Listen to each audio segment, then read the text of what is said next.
পৌষ সংক্রান্তির দিন ছিলাম বাপের বাড়ি। কাক ভোরে ভাইয়ের বউ স্নান সেরে তুলসীতলায় নতুন চালের গুঁড়ো দিয়ে পুজো করে তারপর নতুন সরায় সরা পিঠে বানিয়ে সবাইকে খেজুর গুড় দিয়ে খেতে দিয়েছিল সকাল সকাল।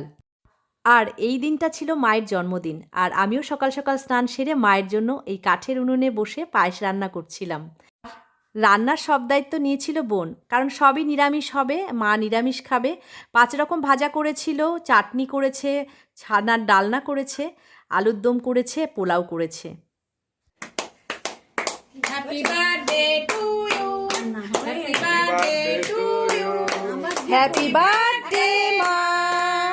এই চকলেট কেক এর আগে মাকে বানিয়ে খাইয়েছিলাম, মার খুব ভালো লেগেছিল, তাই আবারও জন্মদিনের দিন বানিয়ে নিয়ে এসেছি। ভাইও একটা কেক এনেছে। বাজার ঘাটের সব দায়িত্ব ছিল বাবার। এইভাবে আমরা সবাই মিলেমিশে মায়ের জন্মদিনটাকে খুব সুন্দর করে আনন্দ করে কাটিয়েছিলাম। মা যেন এমনই ভালো থাকে। তোমরাও সবাই ভালো থেকো, সবাইকে ভালো রেখো।